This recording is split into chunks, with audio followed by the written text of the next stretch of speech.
시작. 전에 고통받던 자들에게는 흑암이 없으리로다. 옛적에는 여호와께서 스불론 땅과 납달리 땅이 멸시를 당하게 하셨더니 후에는 해변길과 요단 저쪽 이방의 갈길 갈릴리로 영화롭게 하셨느니라. 흑암에 행하던 백성이 큰 빛을 보고 사망의 그늘린 땅에 거주하던 자에게 빛이 비치도다.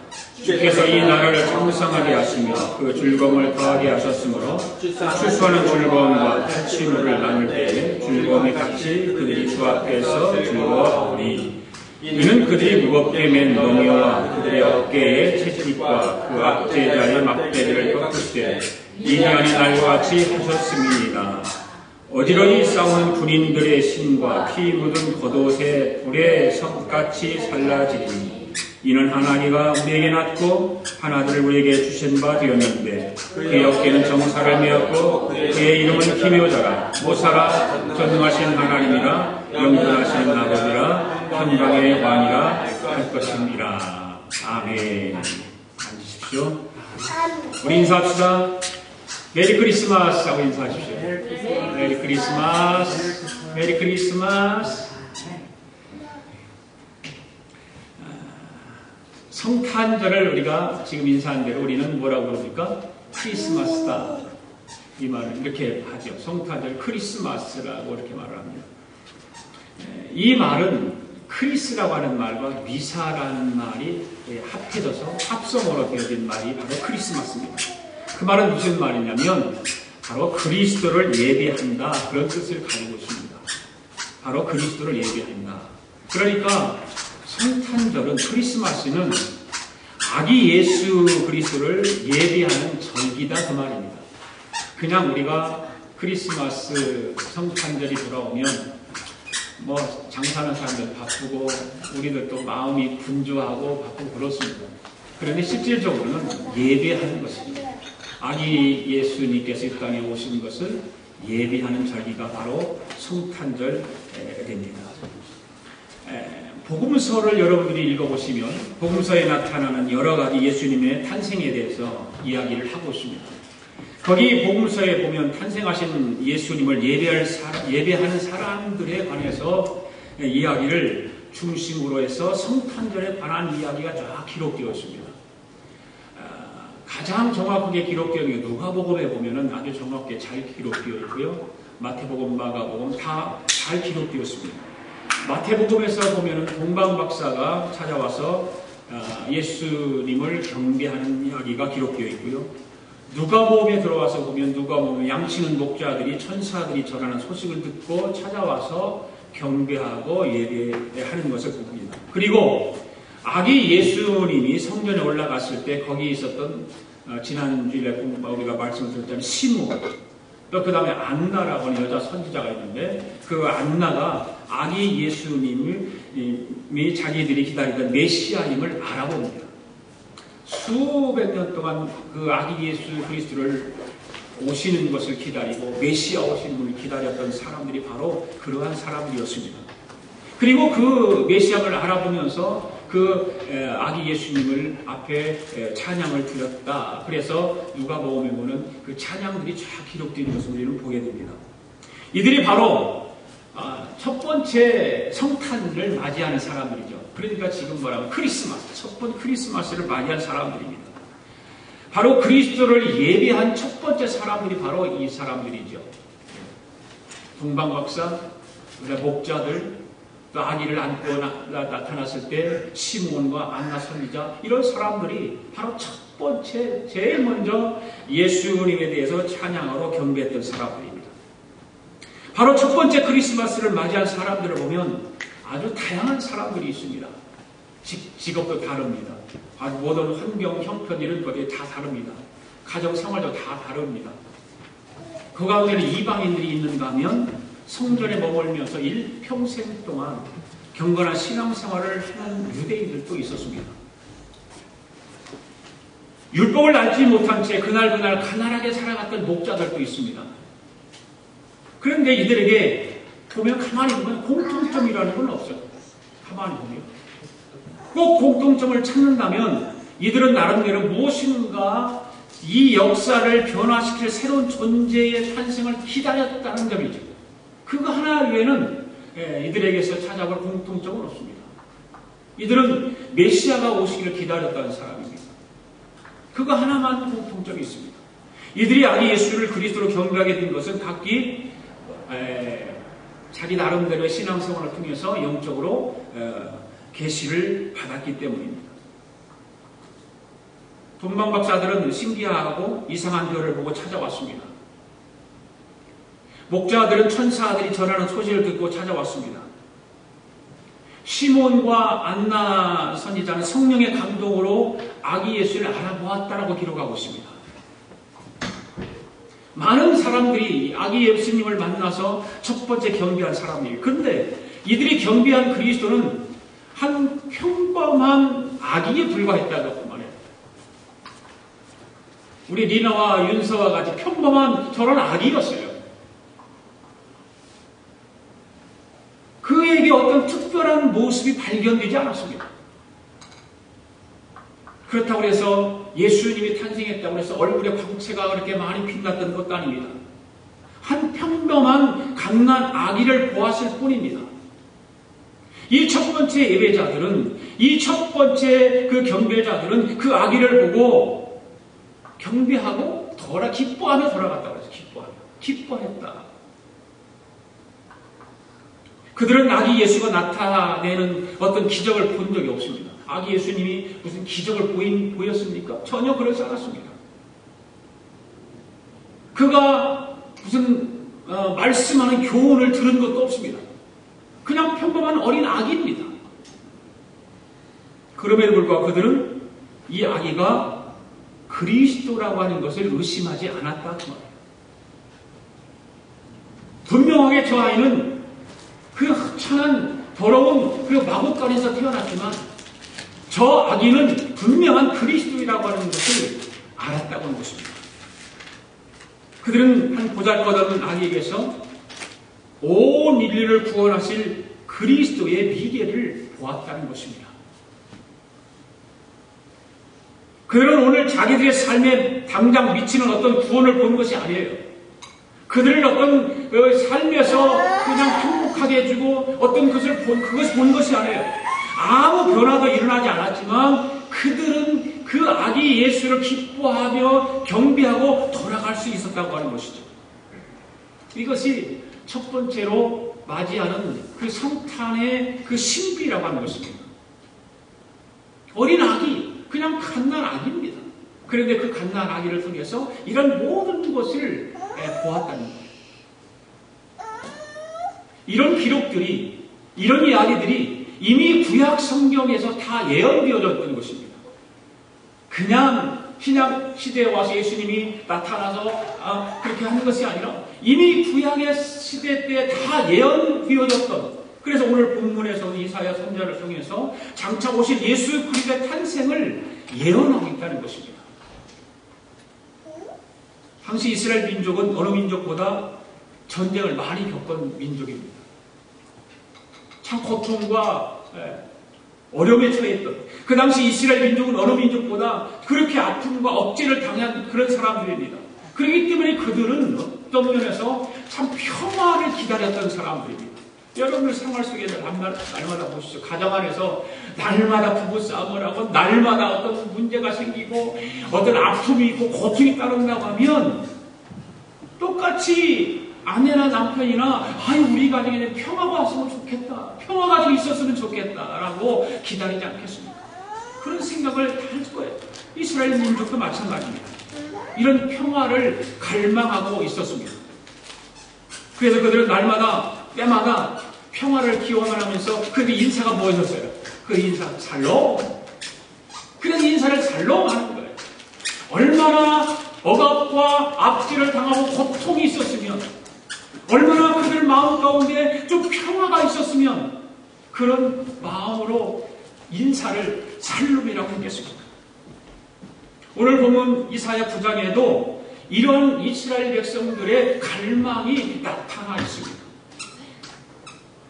그들이 당했던 고난과 또 고통과 좌절을 드러내는 단어들이, 여러분들 1절부터 6절까지 읽으면서 얼마나 단어들을 한번 찾아봤습니다. 생각해 봤습니다. 1절에 보면 고통이라는 단어가 나오고 흑암이라는 단어가 나오고 또 멸시라는 단어가 나오고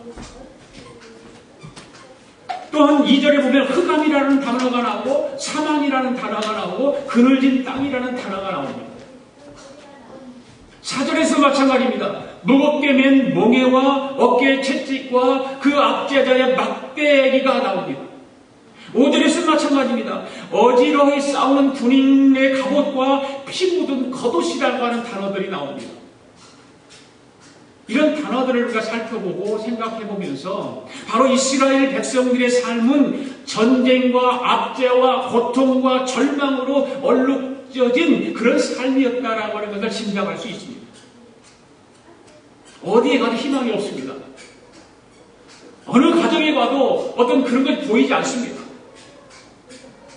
그들이 바라는 그 샬롬이라고 하는 그 전혀 찾아볼 수 없는 절망적인 상황들이, 절망적인 그런 생활들이 연속적으로 그들 가운데 있었다고 하는 것입니다.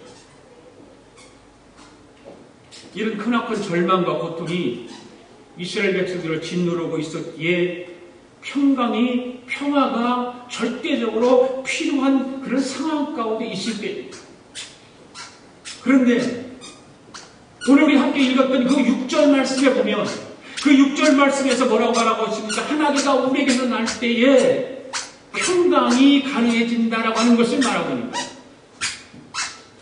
그 아기가 태어나면 오일을 다스릴 것인데 그 이름을 기묘자라 모사라 전능하신 하나님이라 영원하신 아버지라 평강의 왕이라 이렇게 말하고 있습니다.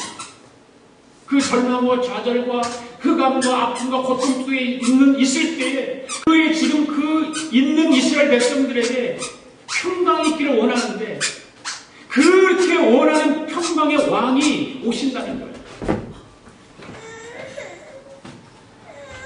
우리가 다 잘 알고 있지만 그 한 아기가 누굽니까? 바로 예수 그리스도입니다. 이 예언의 말씀들이 신약에 성취된 것입니다. 할렐루야.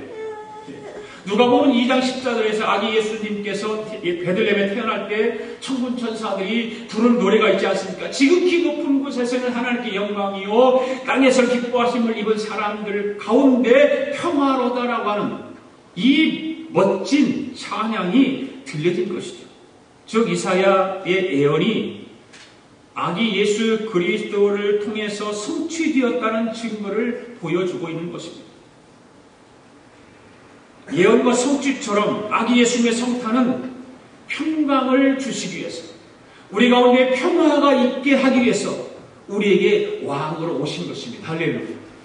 바로 예수님은 만왕의 왕으로 이 땅에 오신 것입니다. 평강의 왕으로 이 땅에 오신 거예요. 메시아의 탄생, 고통과 흑암 중에 있었던 이스라엘 백성들에게 그래서 유일한 희망이었던 거예요. 동시에 아기 예수 그리스도의 탄생은 오늘 인류에게 유일한 소망과 평강이 되어주시는 것입니다. 아멘. 그렇다면 평강의 왕으로 우리에게 오신 예수님은 구체적으로 어떤 사역을 감당하셨을까라고 하는 거예요. 첫 번째로 빛을 비추어 주십니다. 바로 이 땅에 평강의 왕으로 오신 예수님은 빛을 비추어 주십니다. 2절 말씀 읽겠습니다. 시작. 흑암에 행하던 백성이 큰 빛을 보고 사망의 그늘진 땅에 거주하던 자에게 빛이 비치도다. 예수님은 이 땅에 왜 오셨습니까? 이 땅에 오셔서 하신 일이 무엇입니까? 바로 빛을 비추시기 위해서 오셨습니다. 흑암이라고 하는 단어, 호세크라고 하는 단어가 뭐냐? 죄, 무지, 고통 그런 걸 상징합니다. 빛은 생명, 여호와의 진리를 뜻합니다.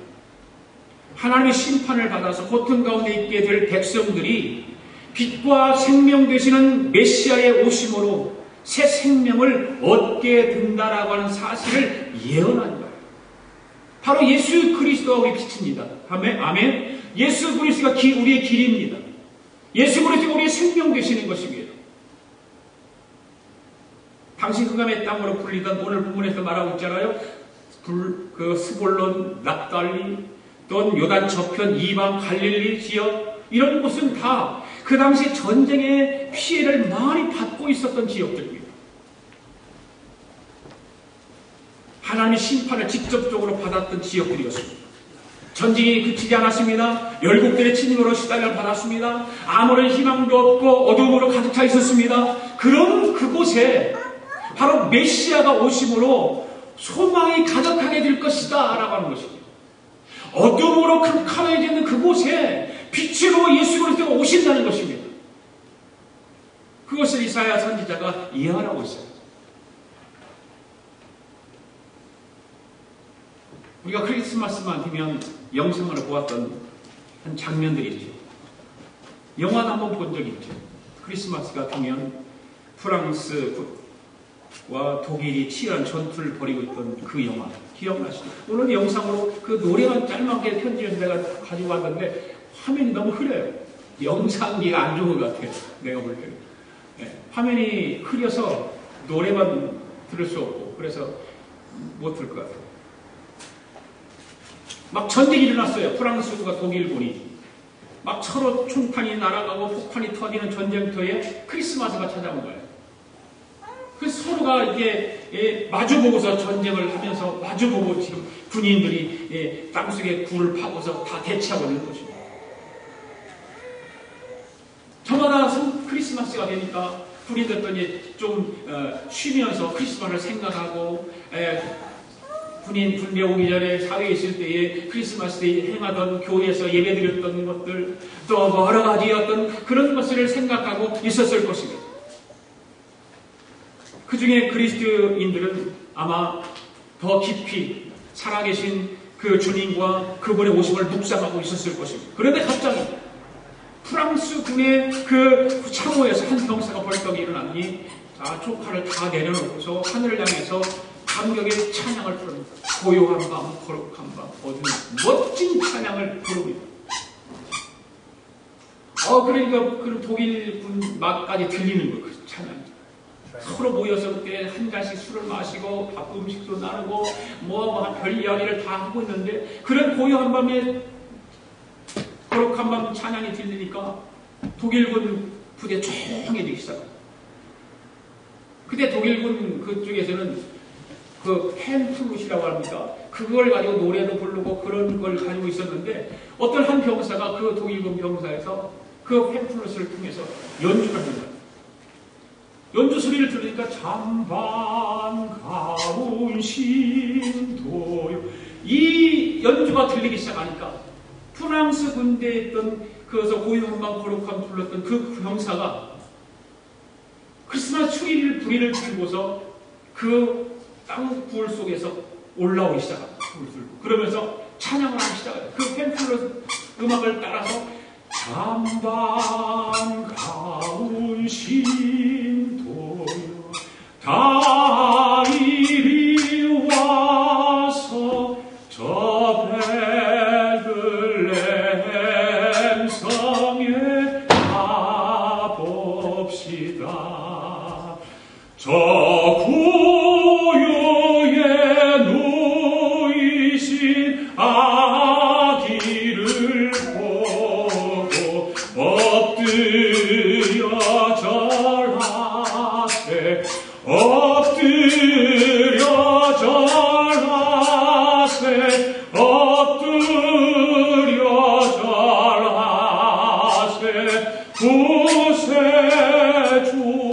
구세주남네. 이 찬양을 부르고 그 적과 적이 대치하고 있는 중간까지 걸어서 나가는 거예요. 그러면 양쪽 막에 갇혀있던 사람 군인들이 다 나옵니다. 다 나와서 합창을 하는 거예요. 그 크리스마스 그날에만 전쟁이 없었고 평화가 있었다라고 하는 그런 이야기가 영화가 만들어져서 들려질 것입니다. 바로 그렇습니다. 바로 예수 그리스도의 탄생은 빛을 만드는 것입니다. 빛이 드러나는 것입니다. 메시아의 왕국은 구원이 있는 곳입니다. 또한 구원으로 인하여 어둠에 있는 자들이 빛을 통해서 평화를 누리게 되는 것입니다. 바로 예수 그리스도는 이 땅에 평화의 왕으로 오신 이유가 바로 그것입니다. 그러므로 모든 백성들은 이 빛으로 나와야 할 줄로 믿습니다. 하나님께서는 믿는 자들을 열방의 빛으로 삼아서 모든 사람을 부르시기를 원하시는 것입니다. 어둠을 물리치고 빛을 비추고 우리에게 오시는 아기 예수님을 영접하는 믿음이 있어야 될 줄로 믿습니다. 두 번째로 평강의 왕으로 오신 예수님은 우리에게 즐거움을 더하게 하십니다. 할렐루야. 3절 말씀 읽겠습니다. 시작. 주께서 이 나라를 풍성하게 하시며 그 즐거움을 더하게 하셨으므로 추수하는 즐거움과 탈춤을 나눌 때 즐거움이 같이 그들이 주 앞에 즐거워하오니. 아멘. 메시아가 이 땅에 그 모든 이방의 앞에서 해방시킬 때 즐거움이 회복되는 줄로 믿습니다. 그 이 즐거움의 회복은 다른 조건의 회복으로 인한 것이 아닙니다. 통치권의 변화로 인한 회복인 것입니다. 세상의 통치자를 통해서 우리는 즐거움이 있을까요? 네. 세상을 돌아보면 즐거움이 없습니다. 그러니까 오죽하면 우리나라에서 대한대학생이 안녕하십니까? 라고 하는 대자보를 붙여서 사람들에게 질문했을까요? 세상의 통치자를 통해서는 즐거움이 우리에게는 없습니다. 다 자기들의 이익을 따라서 살아가고, 저는 북한을 돌아보면서 그 젊은 20대 김정은이가 자기 고모부를 사살했지 않습니까? 그것 때문에 북한도 마마 정신없는 것 같아요. 온 세계가 좀 다 거기에 집중하고 있어요. 30살도 안 먹은 젊은 지도자가 자기 고모부를 죽이고, 정말 무시무시한 나라예요. 그런 걸 돌아오면 그게 무슨 평화가 있겠습니까? 그런 곳에 무슨 즐거움이 있겠습니까? 그저 30살도 안 된 20대의 지도자의 눈치만 살피면서 살아가는 그런 북한 어떤 지도층에 있는 사람들, 모든 주민들은 더할 것입니다. 바로 통치권의 변화가 있을 때에 회복이 일어나는 것이고 즐거움이 일어나게 되는 것입니다. 바로 그것이 어느 나라입니까? 바로 하나님 나라입니다. 하나님 나라. 이방인의 압제 속에서는 추수하는 고통뿐입니다. 전투하는 괴로움뿐인 것입니다. 그러나 사망의 그늘에 임하신 메시아의 통치는 즐거움을 더하게 하여 줄 줄로 믿습니다. 그래서 메시아의 그 통치가 이루어지면 추수하는 즐거움을 주시는 거예요. 그리고 전투에 나가서 승리하는 즐거움을 주시는 것입니다. 대적의 탈취물을 나누는 즐거움을 주시는 것입니다. 대적으로부터 보호하셔서 모든 수고가 즐거움을 누리는 수고가 되는 것입니다. 한 메시아의 통치, 그 하나님의 나라 통치, 바로 그런 거죠. 이방인의 압제 속에는 수고가 고통이었고 멸시당함이 였습니다. 사망의 그늘에 앉는 것이었습니다. 그러나 예수 그리스도의 통치 속에 들어갈 때 그 수고는 즐거움이 함께하는 수고가 되는 것이고 기쁨이 함께하는 수고가 되는 줄로 믿습니다. 바로 예수님이 이 땅에 오셔서 우리에게 즐거움을 주시는 거예요. 우리에게 즐거움을 주시기 위해서 이 땅에 평강의 왕으로, 평화의 왕으로 오신 것입니다. 그래서 하나님의 사랑을 입은 자는 그 하나님의 은총으로 인해서 즐거움을 경험하게 될 줄로 믿습니다. 여러분들 지라니 합창단이라고 들어보셨어요? 아프리카 지라니 합창단. 여러분들 인터넷에 가다가 쳐보세요. 지라니 합창단이 어떤 합창단입니까? 케냐의 그 어린 학생들을 구성한 합창단이 지라니 합창단. 여기 내가 사진만 몇 장 올려놓으면 보십시오. 아프리카 케냐 수도 나이로비의 고로고초 마을이라고 하는 그 슬럼 지역이에요. 고로고초라고 하는 뜻은 뭐냐? 쓰레기라는 뜻입니다. 저들에 와서 간증하는 이야기를 들어보면 저는 저들이 한국에 와서 한국에서 방송도 다니고 또 무슨 프로그램도 나와서 저들이 나와서 노래도 하고 이야기도 하고 들었어요. 일자리가 없는 사람들이 하나둘 모여서 거대한 쓰레기 마을을 만들어낸 거예요. 그래서 왜? 일자리가 없으니까 막 쓰레기를 여기저기 다 물건 주워다가 쌓아놓는 거죠. 그곳에서 그래서 아이들은 쓰레기를 뒤지면서 생명을 그냥 연연해 가는 것입니다.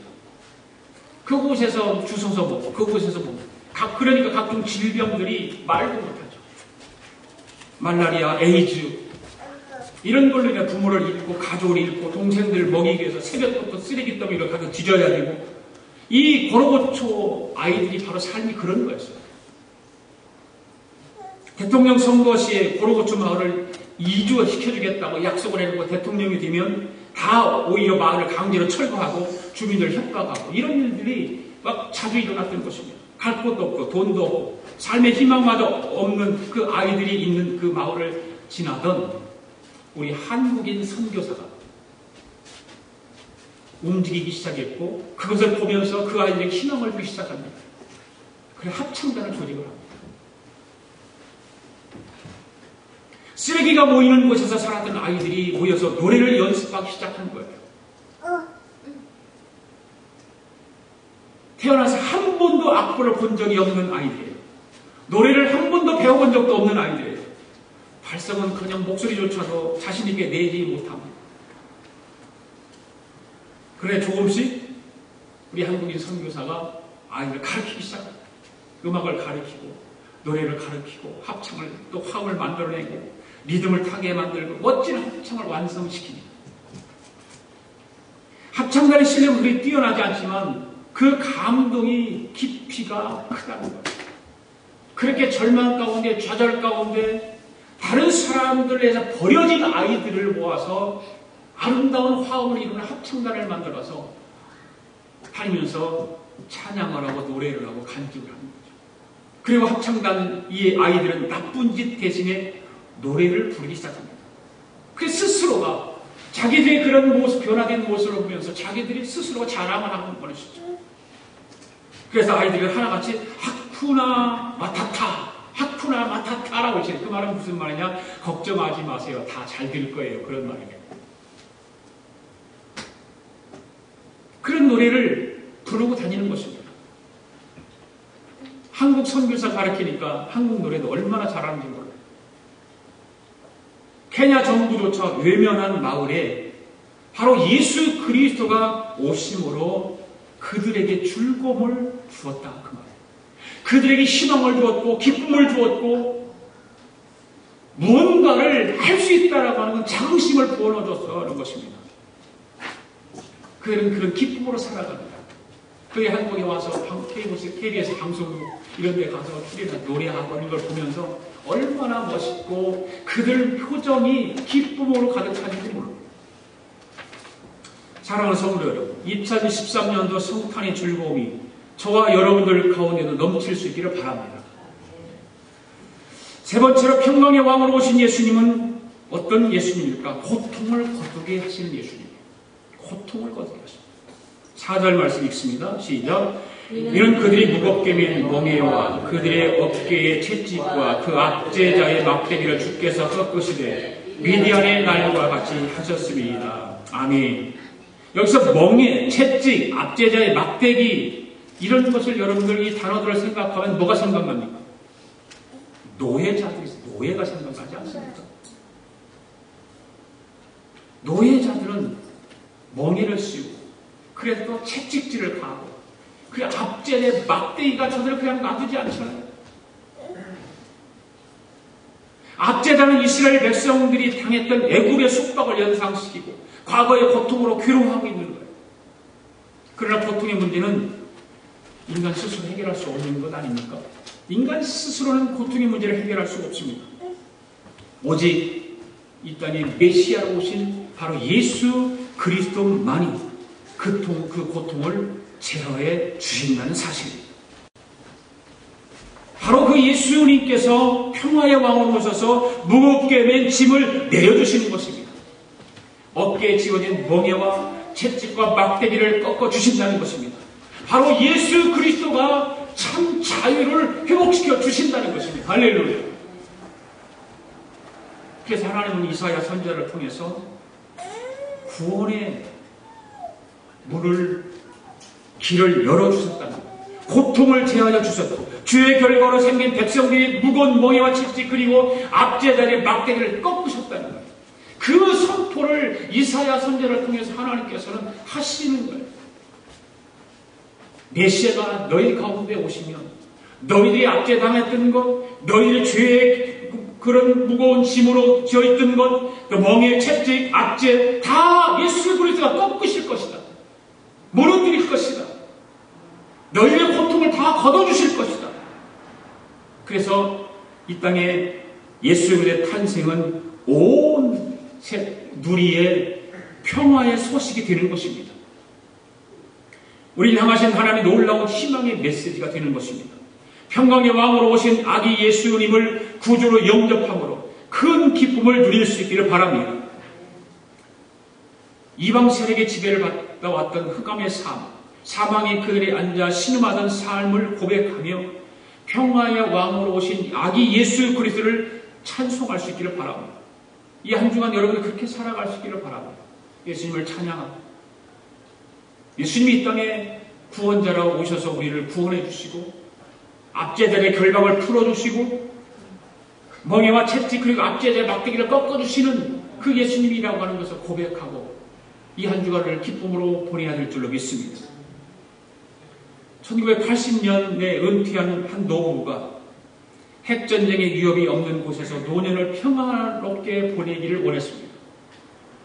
그래서 세계 각국을 연구하면서 가장 평화롭게 살 수 있는 곳이 어느 곳입니까? 가장 평화로운 나라가 어떤 나라인가? 그 연구를 거듭하고 세계 각국을 다니면서 정보를 얻은 끝에 마침내 가장 평화롭게 살 곳을 찾았습니다. 그곳이 어떤 곳인지 아세요? 아르헨티나 연안에서 멀리 떨어진 영국령 포클랜드 섬이라는 곳입니다. 이 노부부는 그곳으로 이사했습니다. 1981년 성탄절에 다니던 교회 목사님에게 카드를 보냅니다. 목사님 너무 행복합니다. 이곳은 지상 낙원입니다. 이 노부부는 그곳이 지상 낙원인 줄 알았습니다. 그러나 얼마 후에 상황은 전혀 다르게 돌아갔습니다. 1976년 쿠데타로 집권한 아르헨티나 군부가 계속되는 경제적 침체와 정치적 불안을 타개할 목적으로 1978년 아르헨티나 월드컵과 같은 민족주의적 이벤트를 계획합니다. 그래야 1982년 3월 19일 날 아르헨티나 민간인의 무단 상륙을 둘러싼 분쟁을 빌미로 인해서 그해 4월 1일 영국령 포클랜드를 공격하기 시작합니다. 세상에서 가장 평화롭고 가장 안전한 곳이라고 생각했던 곳이 바로 이 포클랜드 섬이었는데 그 포클랜드를 침공하기 시작합니다. 그때 아르헨티나 군부가 오파를 했다라고 하는 것을 증명합니다. 당시 영국도 경제난에 허덕이고 있었기 때문에 멀리 떨어져 있던 대서양의 작은 섬과 관련된 영토 분쟁에 영국이 군사적으로 개입하지 못할 줄 알았다라고 하는 것이죠. 그래서 포클랜드 섬을 침공한 거예요. 그런데 그들은 당시 영국 총리가 철의 여인 대처라는 사실을 간과했죠. 대처 정부 행정부가 즉시 전면 대응을 선포해서 그 작은 섬에서 2차 대전 이후에 최대의 해상전이 벌어졌다는 것입니다. 결국 전쟁 74일 만에 전쟁은 영국의 승리로 종료되었지만 그동안 지상 최대의 낙원이라고 불려졌던 그 포클랜드 섬이 무엇으로 변했을까요? 지상 최대의 지옥으로 바뀐 거예요. 이 노부부는 여생을 평화롭게 살려고 그곳으로 이사했다가 평화는 얻지 못하고 지옥의 궁금한 경험하게 되었다는 것입니다. 여러분, 이 세상에는 어떤 곳에도 진정한 평화는 없습니다. 우리가 살고 있는 이 사무세가 세계에서 가장 좋은 도시다. 미국에서 가장 좋은 도시다. 우리는 기뻐하고 즐거워하고 이곳에서 살아가지만 진정으로 여러분들 이곳이 가장 좋은 곳입니까? 이곳이 가장 평화가 있는 곳입니까?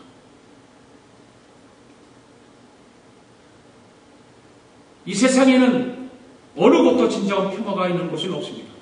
진정한 평화는 바로 이 땅의 평강의 왕으로 오신 예수 그리스도 안에 있는 것입니다. 누가복음 2장 13절 14절 말씀을 우리 함께 읽어보겠습니다. 시작. 후련히 허다한 천군이 그 천사와 함께 있어 하나님을 찬송하여 이르되 지극히 높은 곳에서는 하나님께 영광이요 땅에서는 기뻐하심을 입은 사람들 중에 평화로다 하니라. 할렐루야. 바로 예수님이 이 땅에 평화를 주시기 위해서 오셨습니다. 그 평화라고 하는 것, 평강이라고 하는 것은 예수 그리스도 안에만 있다는 사실을 말씀이 증명하고 있습니다. 그런데 이 평화는 무력에 의한 평화가 아닙니다. 전쟁을 일으켜서 전쟁에 이겼기 때문에 평화가 오는 것이 아닙니다. 예수님은 소외된 지역의 가난한 부모에게서 태어난 재력도 없었습니다. 예수님은 야망을 이루려고 전쟁을 일으키지도 않았습니다. 예수님은 대단한 정치력을 가지고 정치를 한 것도 아니었습니다. 예수님은 잘 조직되고 세력 있는 추종자들을 남기지도 않았습니다. 그런데 그 예수님이 계신 곳에는 평화가 있었다는 거예요.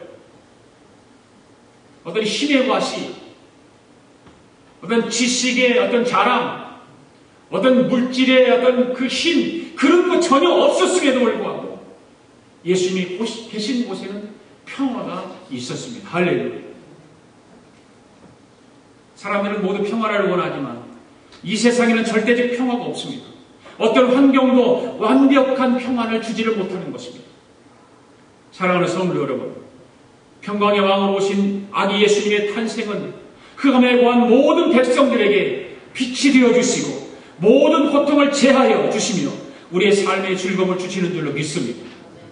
그래서 이 성탄 주간에 평강의 왕으로 오신 아기 예수님의 탄생을 맞이함으로 하늘이 내려주시는 기쁨과 평화를 맛보는 누리시는 복된 저와 여러분 되기를 주님의 이름으로 축복합니다. 기도하겠습니다. 평강의 왕으로 오신 우리 예수님의 탄생을 또 성탄을 찬양하며 말씀으로 은혜를 받게 하심을 감사드립니다. 예수님께서 평강의 왕으로 오신 이유는 흑암 가운데 있는 백성들에게 빛을 주시기 위해서 오셨습니다. 모든 고통과 아픔 가운데 있는 백성들에게 즐거움과 소망을 주시기 위해서 오셨음을 믿습니다. 이 성탄 주간에 사랑하는 성도들과 이러한 예수님을 사랑하며 찬양하는 한 주간 되도록 은혜를 베풀어 주시기를 원합니다. 성도들의 가정들을 평강의 왕 되시는 우리 예수님께서 찾아가 주셔서 즐거움이 있고 감사가 있고 행복이 있도록 인도하시고 축복하여 주시옵소서. 감사드리며 예수님의 이름으로 기도드립니다. 아멘. 우리 다 일어나셔서 참 반가운 성도여 다 이리와 베들레헴 성을 가봅시다. 찬양 힘차게 하겠습니다. 참 반가운 성도여 다 이리 와서 베들레헴 성 안에 가보시라. 저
감사합니다. 오늘 성탄주일날 우리 하나님 앞에 예배 드리게 하시고 예배 드리면서 귀한 예물을 또 공원에 올립니다. 아버지 하나님, 이 땅의 만왕의 왕으로 또 평강의 왕으로 오신 그 예수님을 찬양하며 드리는 예물입니다. 오 하나님, 사랑하는 성도들이 정성을 다하여 올려드렸습니다. 기뻐 받아주시고 축복하여 주시옵소서. 하늘의 신령한 복을 주시옵소서. 이 땅에 기름진 복을 허락하여 주시옵소서. 성도들의 가정마다 평화의 왕으로 오신 예수님이 함께 하셔서 평화가 있게 하옵소서. 행복이 있게 하옵소서. 기쁨과 즐거움이 있게 하여 주시옵소서. 하나님 아버지, 이제 하나님께서 우리 교회를 더 축복하시고 사랑해 주시고 인도해 주심을 감사합니다. 2013년에도 아버지 하나님 감사한 것들이 많이 있습니다. 우리가 감사함으로 하나님께 영광 돌리고 마지막까지 최선을 다하여 우리의 사명을 감당하게 하시고 새로운 해를 맞이할 수 있도록 축복하여 주시기를 원합니다. 하나님의 교회가 참으로 구제하고 선교하고 전도하고 아버지 하나님 정말 하나님의 교회다운 교회로 바로 서기를 원하오니 주여 이 물질에 오병이어의 기적이 나타나게 하옵소서. 은혜를 베풀어 주시옵소서. 아버지 하나님께서 놀라운 기적들이 일어날 수 있도록 은총을 베풀어 주시옵소서. 지금은 우리 주 예수 그리스도의 은혜와 하나님 아버지의 극진하신 사랑과 성령님의 감동감화 충만하신 역사가 오늘도 평강의 왕으로 오신 예수님을 찬양하며 그 예수님을 통해서 평화를 맛보기를 원하고 돌아가는 사랑하는 성도들 머리머리 위에와 성도들의 가정과 성도들의 직장과 경영하는 기업과 우리가 살고 있는 이비합중국과 하나밖에 없는 우리 조국 의회와 예수 그리스도의 이름으로 모이는 모든 교회에 지금으로부터 영원토록 함께 하시기를 예수님의 이름으로 축원하옵나이다. 아멘.